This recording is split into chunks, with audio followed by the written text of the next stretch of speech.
사랑합니다. 나의 하나님 사랑합니다. 주만이요 사랑합니다.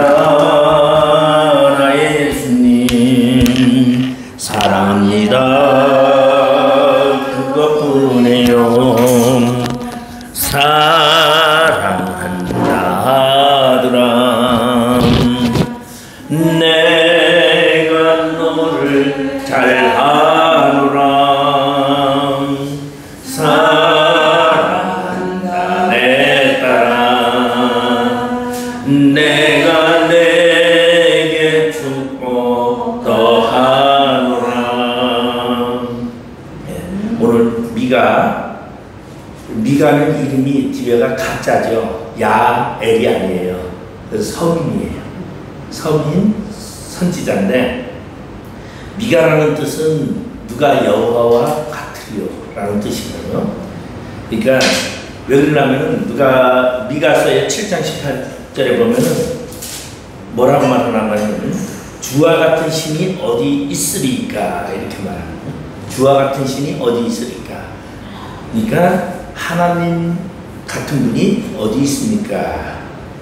그래서 이게 이제 미가서의 주제라고도 말할 수 있는데, 사실은 미가서의 주제는 6장 8절인데, 이 누가 여호와와 같으리요 그런데, 그러면 미가는 어디에 제가 보면 가짜라고 이제 미가라고 했으니까 저기 사실 농촌 출신이에요. 근데 왜 그러냐면 여기 내용을 보면은 목자, 양떼 이런 얘기들을 해요. 그러니까 선지자들이 자기 출신 성분을 절대 글 속에서 감추지 못한다는 거죠. 다윗도 목동을 했기 때문에 여호와는 나의 목자시여, 그렇게 이제 목자라는 표현을 하는 것처럼. 근데 이 사람은 미가는 이제 남유다에서 활동을 했는데, 예루살렘에서 활동을 했는데, 보면은 우리 요담 왕이라는 왕이 있어요. 요담. 저기 남유다에 대해서 요담 왕이 있고, 그 다음에 이제 요담은 누구나 하면 저기 우리 그 아달랴가 통치한 다음에 이제 요담이 이 왕이 되거든요. 그리고 요담의 아들 아하스. 이제 아하스 얘기가 조금 나오는데, 아하스는 어떠한 사람이라면 아주 패역한 왕 중에 하나예요. 그는 아수르에게 가서 조공을 바치고, 그리고 성전의 기물을 가져다가 디그라필레셋에 갖다 주고서, 그리고선 디그라필레셋을 만나러 갔다가 그곳에서 그들의 신전을 보고 대제사장을 불러가지고, 야, 요 모양을 딱 떠서 예루살렘을 갖다 져라. 그래가지고 예루살렘에 그 디그라필레셋에 아수르의 신전을 그대로 져가지고 거기 가서 분양을 했던 그런 사람이 아하스죠.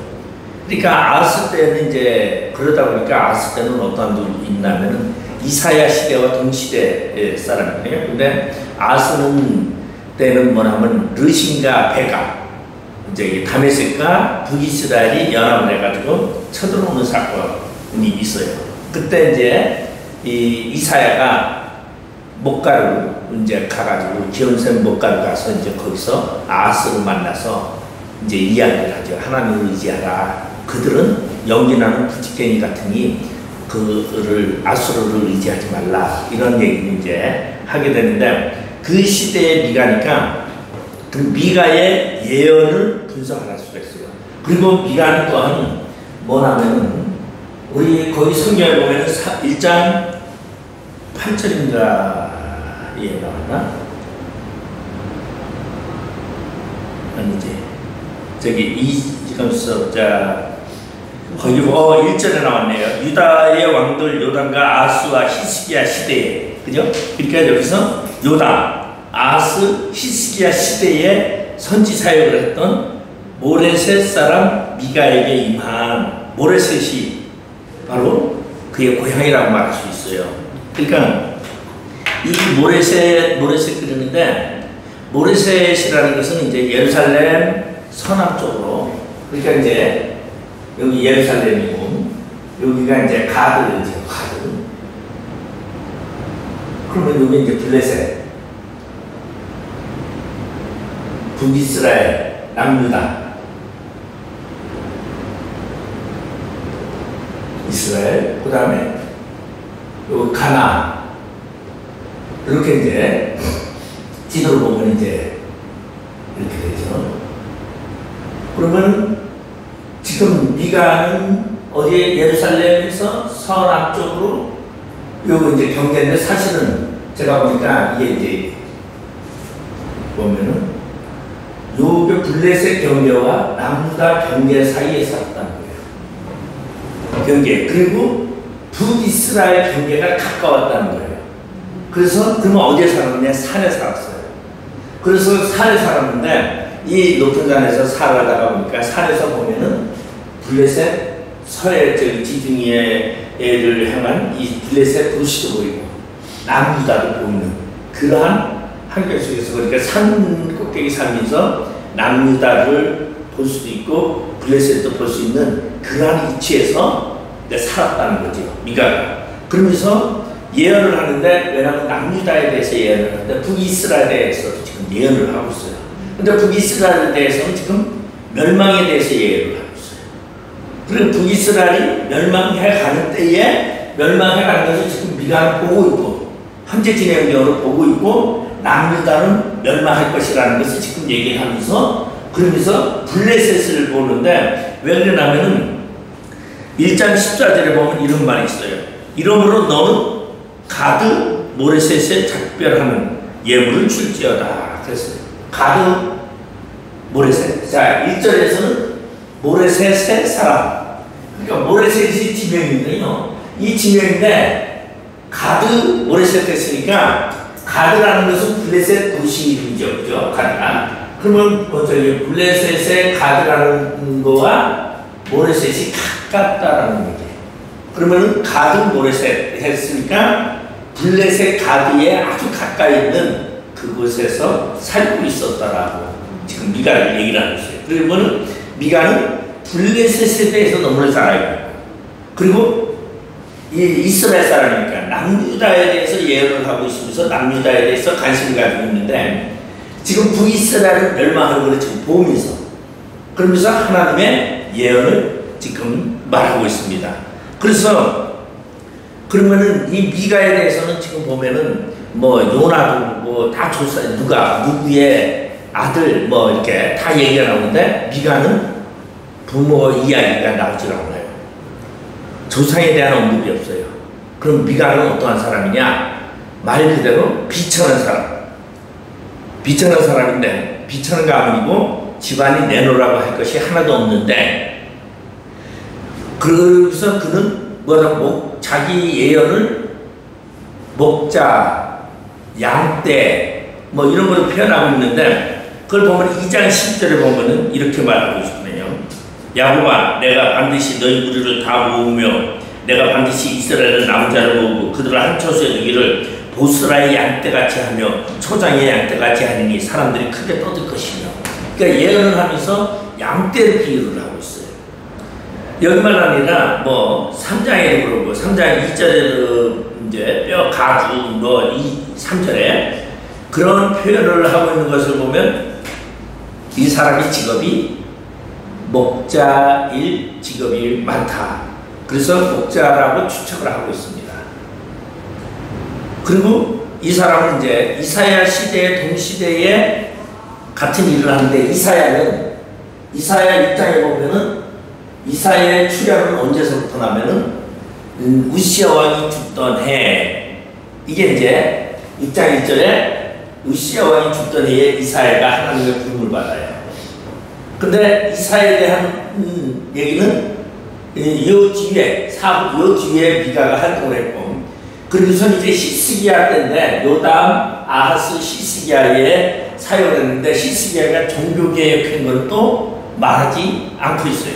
그러면 히스기야가 종교개혁을 하기 전까지 사역했다는 거죠. 그리고 이사야 부르신 이후에 요담 왕서부터 바로 히스기야가 종교교회 가기 전까지 이때가 이제 미가의 사역의 기간이다. 이제 그렇게 이야기를 합니다.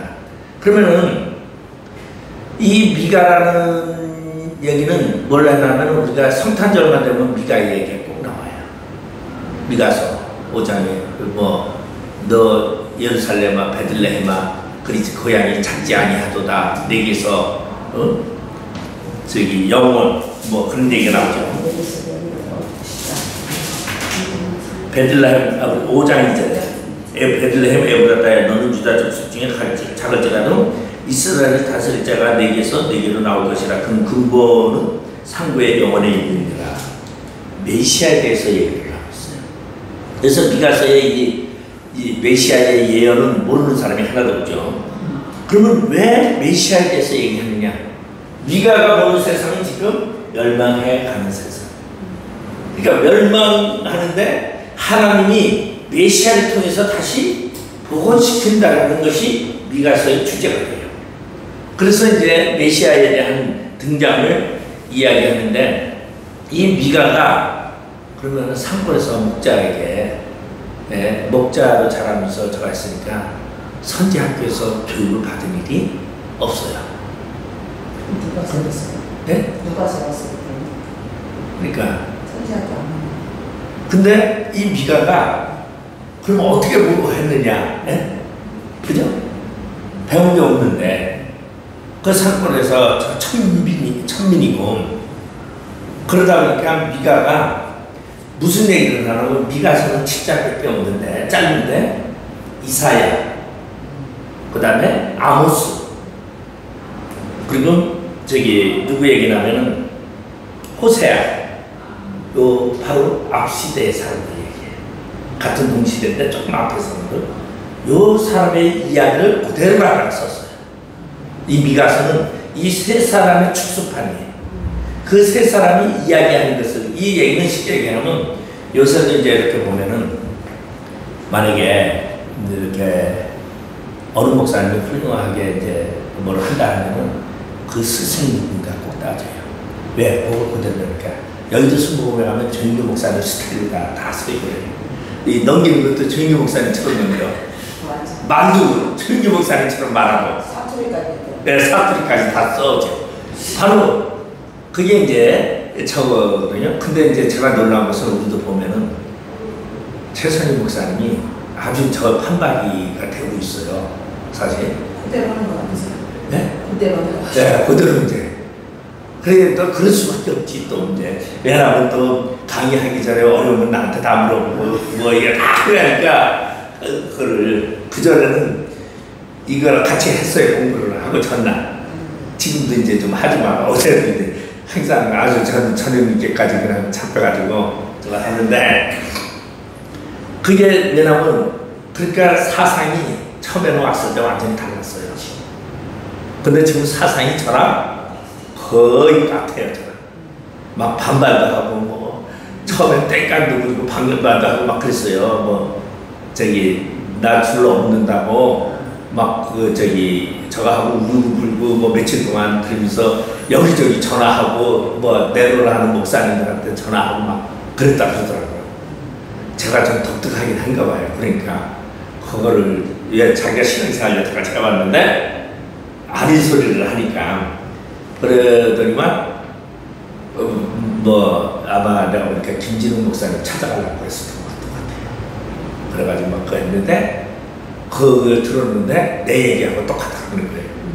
그래서 이제 완전히 그 지금은 이제 거의 이제 저걸 하는데 그게 왜 그러냐면 선지자랑 똑같아요. 영향을 누구한테 받았느냐. 근데 미가는 그러면은 왜 미가가 이런 얘기를 하냐면은 미가서의 주제가 뭐냐면 6장 우리 8절이네요. 예, 6장 8절에 보면 이게 이제 미가서의 주제거든요. 거기 우리가 같이 한번 읽어보겠어요. 사람아, 주께서 선한 것이 무엇임을 내게 보이셨나니 여호와께서 내게 구하신 것은 오직 정의를 행하며 인자를 사랑하며 겸손하게 내 하나님 정의가 네가 함께 행하는 것이 아니냐. 여기 자 정의를 행하면 뭐죠? 아모스 이야기예요. 아모스는 심판 이야기인데 그래서 미가서도 심판 이야기를 쭉 하고 있어요. 그 다음에 인자는 누구 얘기예요? 호세아 이야기예요. 호세아가 사랑 이야기, 여호와의 사랑이. 그 다음에 겸손은 누구 이야기예요? 이사야 이야기예요. 그래서 미가서는 아모스, 호세아, 이사야를 아주 압축한 그 세 사람의 이야기를 그대로 지금 여기 써놓고 있어요. 그러면 왜 그러느냐? 미가서는 자기가 독특하게 무엇을 할 수 있는 건 아니었어요. 그런데 그렇게 하면서 심판에 대한 얘기를 하면서 미가서의 특징이 뭐냐면 메시아에 대한 얘기예요. 메시아. 그게 이제 미가서만이 메시아의 얘기를 이사야가 이제 메시아를 하고 있잖아요. 그러니까 그런 이제 메시아에 대해서 베들레헴에 대해서 얘기를 하는데 그걸 왜 그러냐면 이 모레셋 사람인 이 미가는 천민이라 아주 도시 큰 도시에서 안 살고 조그만 도시에서 살다 조그만 촌락에서 살았죠. 그러다 보니까 그런 자기 부족함을 메시아를 통해서 채우려고 하는 그런 것이 있었던 것입니다. 자 그러면은 미가가 이제 아수르가 팔레스타인을 침공하는데 언제 침공하냐면 디그라필레셋이 침공을 합니다.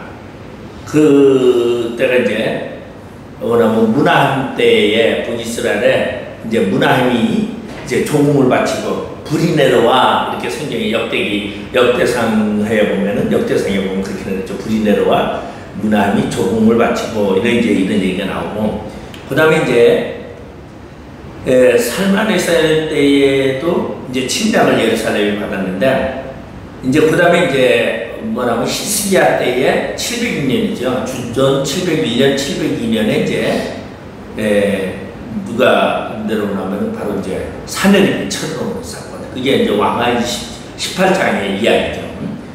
그래서 디그라필레셋이 쳐들어왔을 때와 이제 예루살렘이 크게 위협을 받을 때가 두 번인데 이 미가는 그거를 지금 다 이야기하고 있어요. 자 그러면은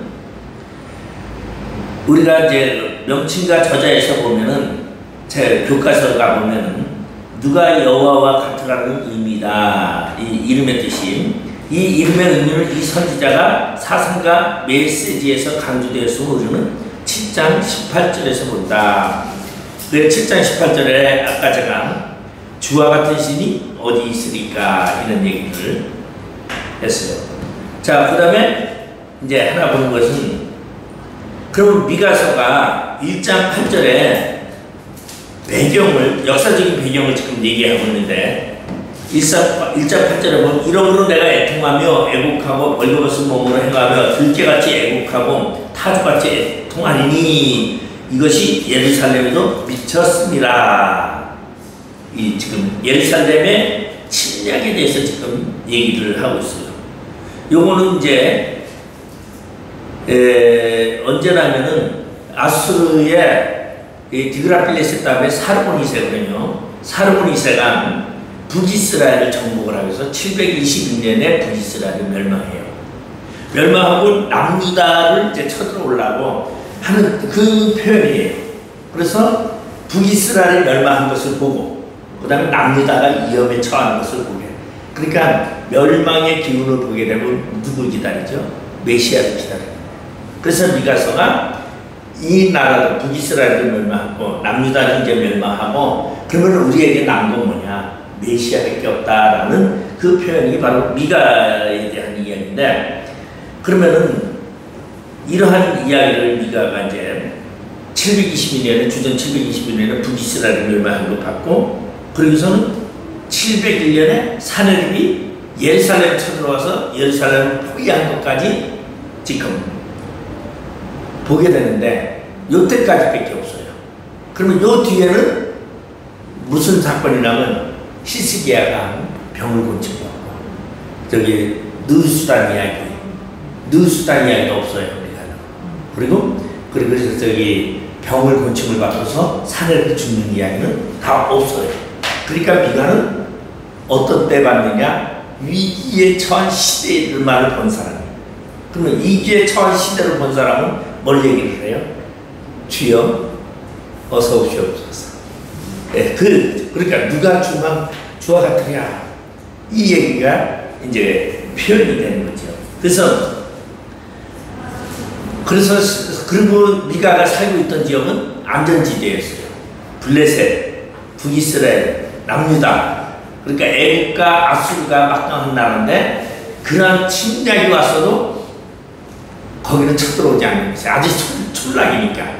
그러니까 그런 곳에서, 안전한 곳에서 미가는 이제 있는데, 어떻게 보면 그것이 경계 지역이라고 말할 수 있죠. 우리 보면은 이 가나안 땅에 12지파가 분배를 하고 들어갔을 때 단지파가 어떻게 하냐면 라기스를 이주를 해요.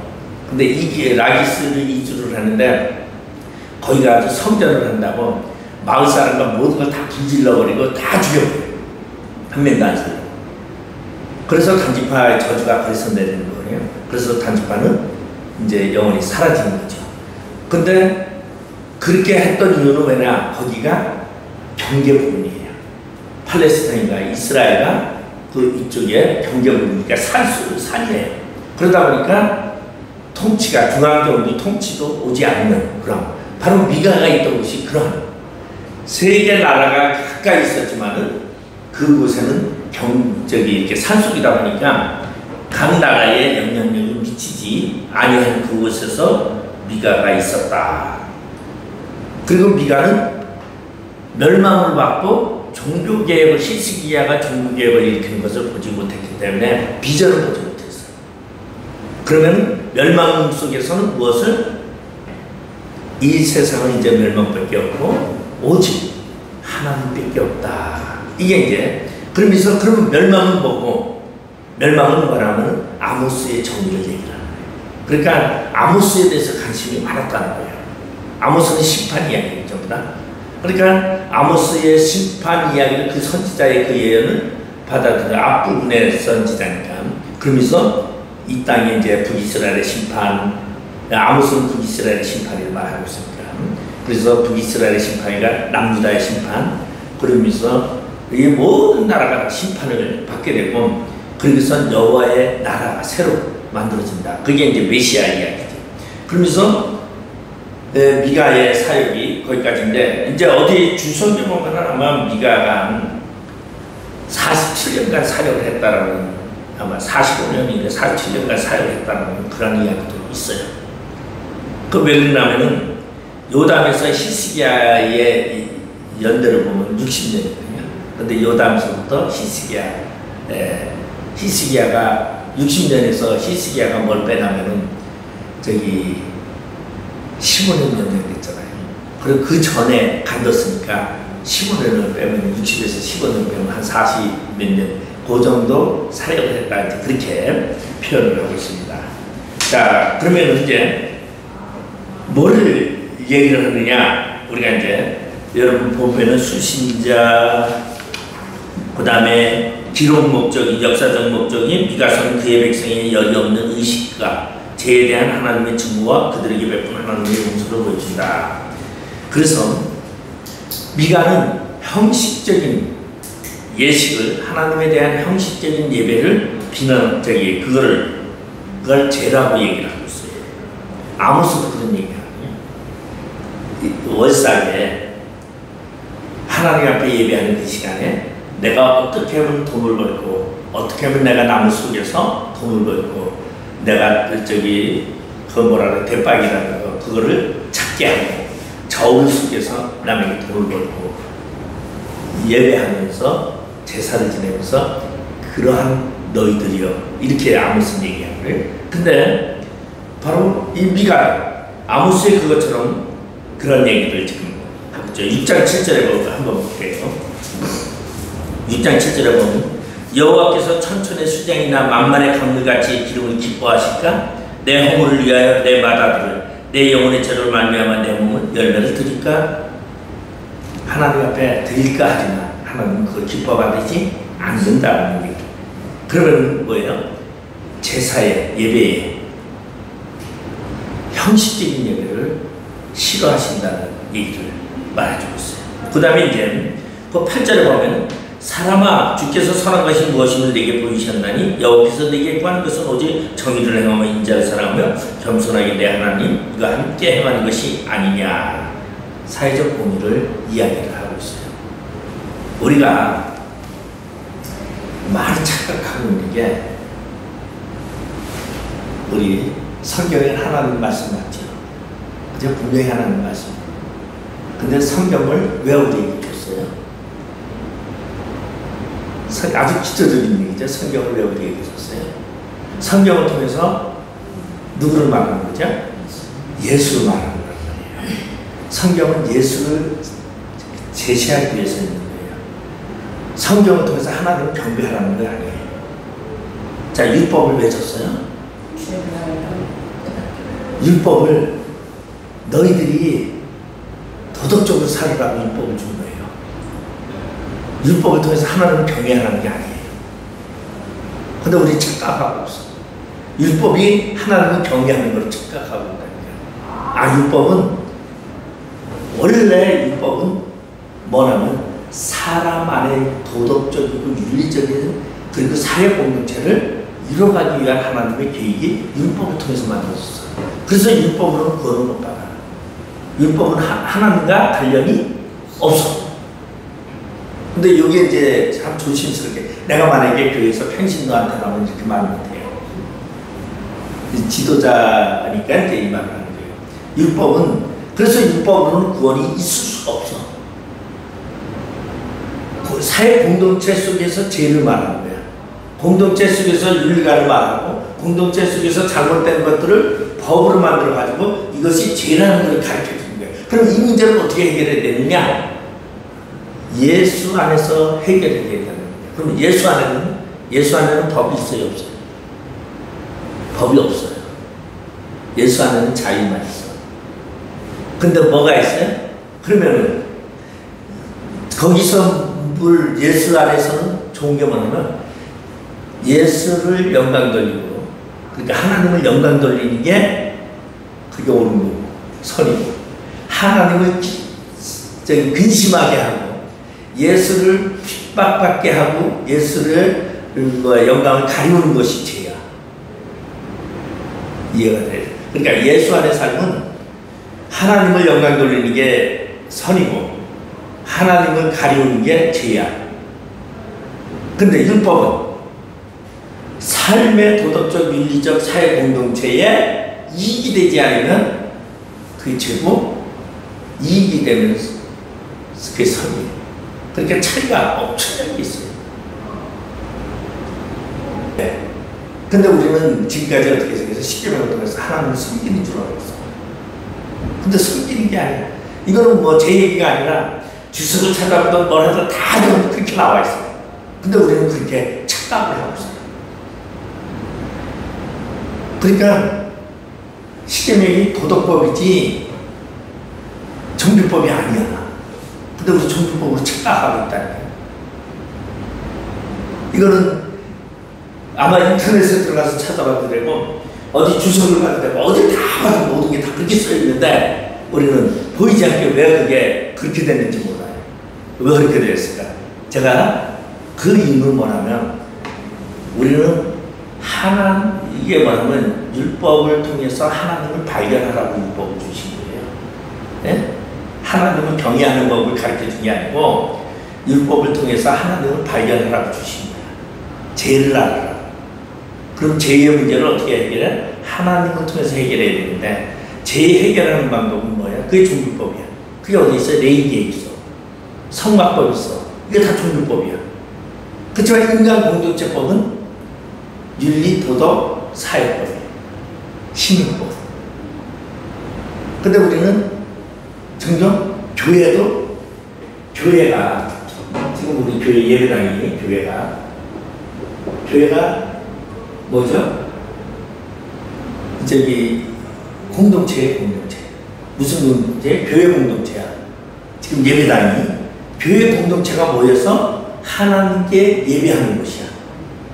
공동체가. 그러면 개인이 예배하는 것도 예배하는 거고 모이는데 왜 함께 모여서 예배합니까? 그 이유가 뭐죠? 우리가 주일날 예배 함께 모여서 예배하는 이유가 뭐예요?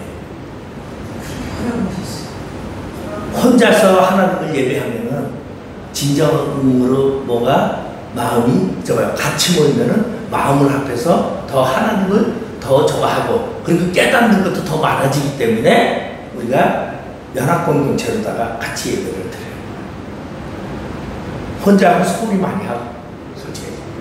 그러니까 그런 교회나 성경이나 모든 것을 이 공동체라는 걸 굉장히 중시하고 있어요. 그래서 하나님이 선민을 선택할 때 이스라엘을 선택할 때 뭐라고 말하냐면 너와 나는 언약 맺은 민족이니 언약 맺은 선민이니 언약 맺은 공동체니 이렇게 공동체. 그래서 기독교는 공동체라는 거예요. 근데 공동체가 구원은 아니었죠. 구원은 누구 예수야. 그러니까 똑같은 그런 표현을 같은 걸 우리가 착각을 하면 안 돼요. 그래서 제가 저걸 보면서 제가 종종 어떤 때는 이제 얘기를 하다 보면 너무 절 보고 그래요. 성경을 너무 이렇게 분열해 놓는다는 거야, 날 보고. 예? 그러면 등교해서 안 가고. 근데 제가 왜 그렇게 됐냐면은 저는 사실 어렸을 때에 초등학교 다니고 그럴 때 성경 치트데이 하면 항상 1등 했어요. 그러다가 이제 고등학교 때에서부터는 성경이 궁금한 게 너무 많았어. 대학교 때는 너무 많아가지고 이게 도저히 이해 안 되는 게 굉장히 많았어. 그때 엉뚱한 거 하나 가지고서 내가 고민 안에 빠졌던 게 뭔지 아세요? 자, 에덴 동산에 있을 때는 힘을 들이지 않고 모든 것을 먹었대. 예? 아무거나 과일도만 먹고. 근데 내가 생각하니까 나무가 자랄 텐데 너 비껍데기 열매가 맺혀 있으면 그걸 심어야 어떻게 먹어? 예? 근데 에덴 동산에서 힘을 하나도 안 들이고 했다는데, 그런데 그러면 에덴 동산에서 쫓겨난 이후에는 땀을 흘려야 먹는데, 그러면 에덴 동산 밖에 차이는 무엇일까? 나도 굉장히 이런 거 가지고 내가 많이 고민을 했었어요. 그러면 궁금한 게 많으셨네요. 네, 그러니까 성경에 대해서 궁금증이 굉장히 많았어요.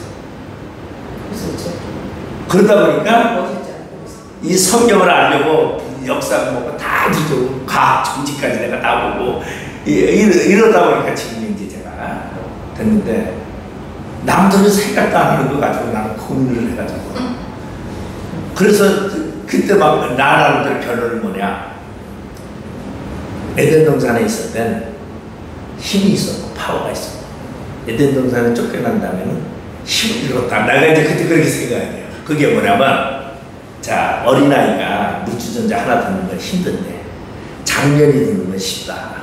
그러니까 에덴 동산에서는 우리가 하나님 주신 모든 것이 있었다. 파워가 있었는데 쫓겨나면서 에덴 동산에서 쫓겨나면서 파워를 잃으니까 인간은 힘들 수밖에 없었다. 그래 땅을 타고 그래.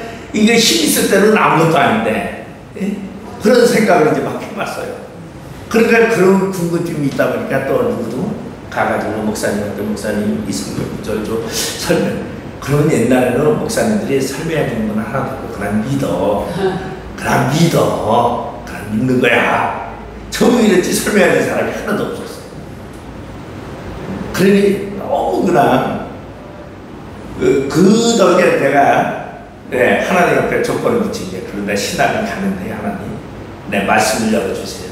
말씀의 은사를 주면 내가 신학에 가고 내가 하나님을 원하는 길 가겠습니다. 제 첫째 조건이 그거였어요. 근데 놀라운 것은 신학 가서 6개월 만에 제가 성경이 열렸거든요. 너무 신기해가지고 그때 막 학장님한테 내가 그랬어요.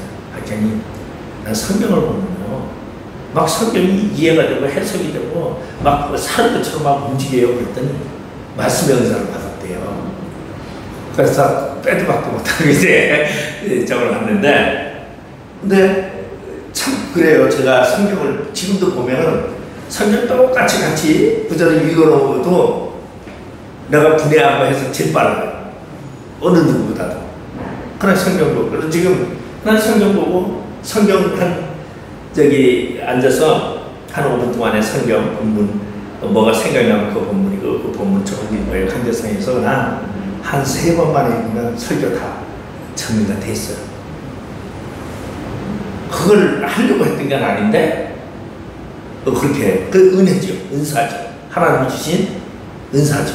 그래서 내가 야 그래가지고 제가 뭐라는 거냐 이 은사를 잃을까 봐요. 옛날에 박성호 목사가 뭐라고 했냐면 국민일보를 강구를 해가지고 성경 연구반에서 강구를 해가지고 이제 교재를 만들어서 하자고 그래가지고 몇 분이 하자고 했어요. 내가 안 했어요. 지금까지 아마 여아원에서 뭐 성경을 통해서 공부하고 그때 저기 종로가 가면은 설교 가르치는 데가 있는데 70만 원이에요.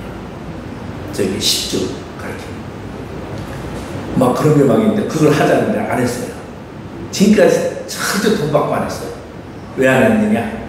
그걸 하나님 주신 인사라서 돈 받고 하면은 날아갈까봐. 굉장히 그러니까 굉장히 그럴 거예요. 조심해서. 그래서 무료로 한다는 내가 다 하세요. 왜? 근데 만약에 내가 돈을 때까지 다 바란다면은 걷어갈까봐 내가 아주 굉장히 아마 그거는 지금까지 오는 것 같아요. 그래서 자 그런 걸 보면서 야 그 은혜를 내가 은사를 받았구나.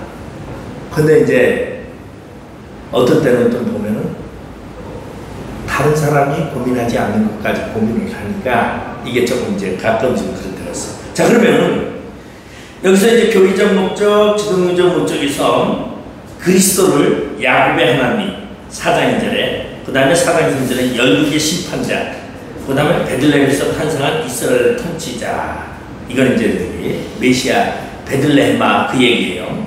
자 그러면 여기서 이 말하고 있는 것이 멸망과 메시아를 얘기하고 있다 그랬어요. 자 우리 보면은 1장 6절에 볼까요? 1장 6절에 보면은 이러므로 내가 사마리아를 들의 무더기 같게 하고 포도심은 동산 같게 하며 또 그 돌들을 골짜기에 쏟아내리고 그 지적을 드러내며 사마리아를 멸망하게 한다는 거죠. 그 멸망에 그 다음에 3장 10절에 보면은 무슨 얘기나 이러므로 너희로 말미암아 시온 갈아엎은 밭이 되고 예루살렘은 무더기가 되고 성전에 사는 숯불의 높은 곳이 되리라.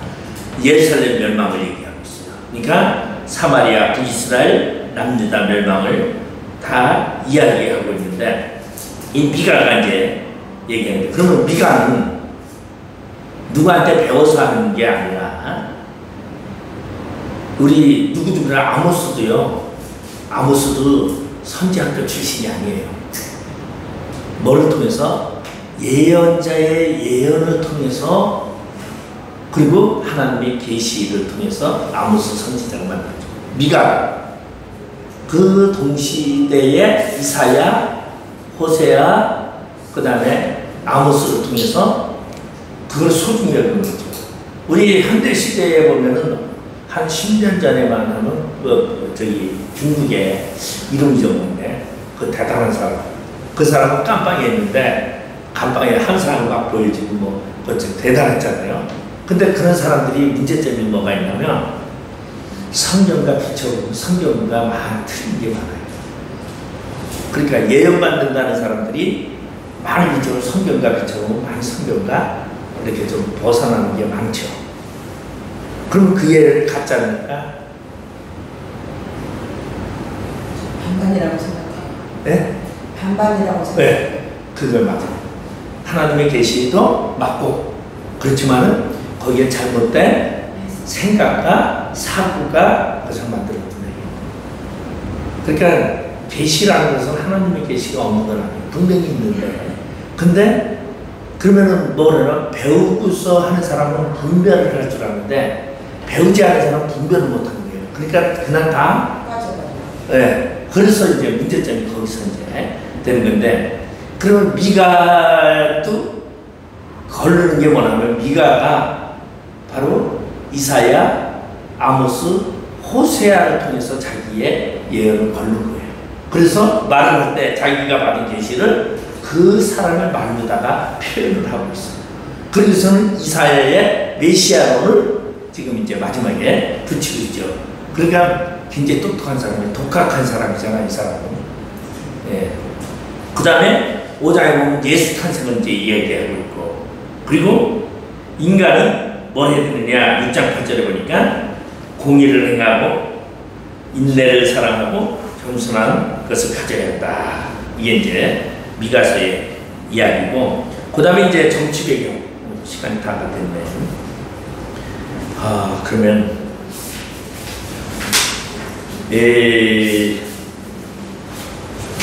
앞에 넘기고는 이걸 넘어가는데, 정치는 우리 아까 아하스 얘기를 제가 조금 했는데, 아하스 시대에 유다의 아하스가 디그라필레스에게 르신과 베가가 쳐들어왔을 때 이사야가 가서 하나님을 의지하려 했는데도 하나님을 의지하지 않고 디그라필레스를 찾아가서 조공을 바치고 도와줘. 그래서 저기 디그라필레셋이 다메섹으로 칩니다.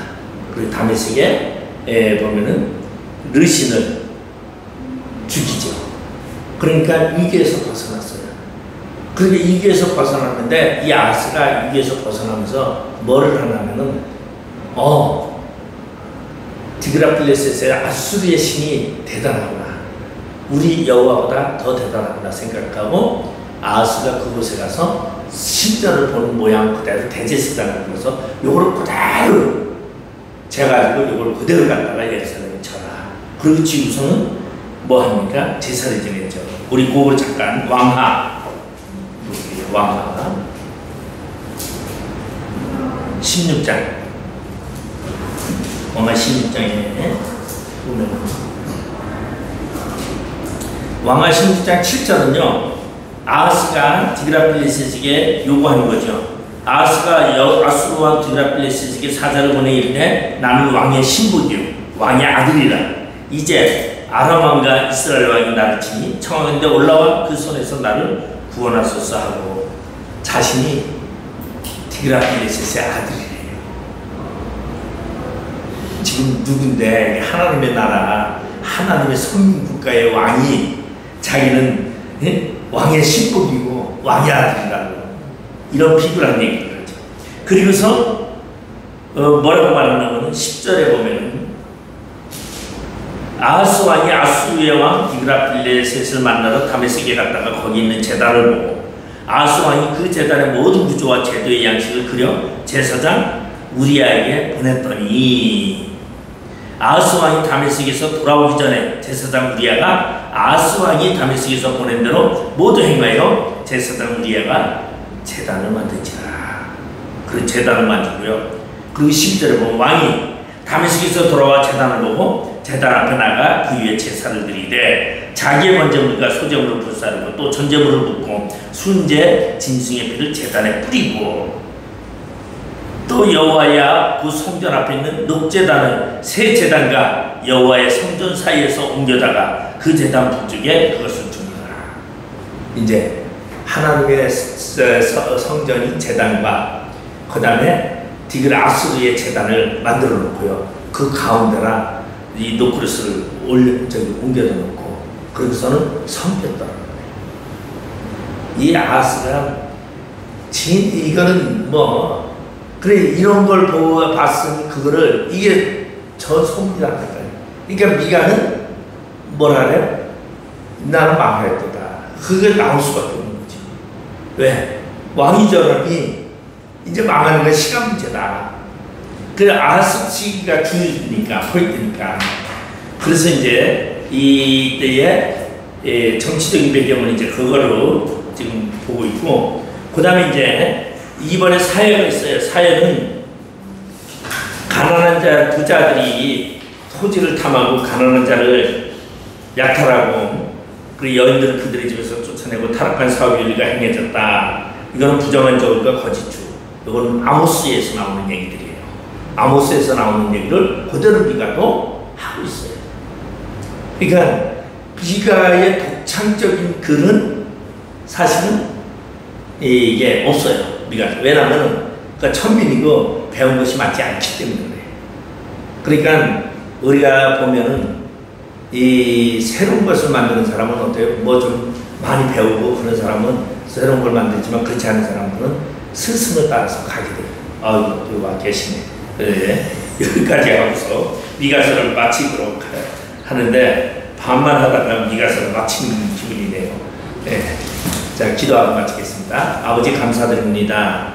오늘 미가서를 통하여 진정으로 하나님을 기쁘게 하는 저희들 되게 하여 주시고, 그리고 진정으로 거짓이 없는 참 믿음을 갖게 하여 주시옵소서. 감사하며 예수님의 이름으로 기도드립니다. 아멘. 예.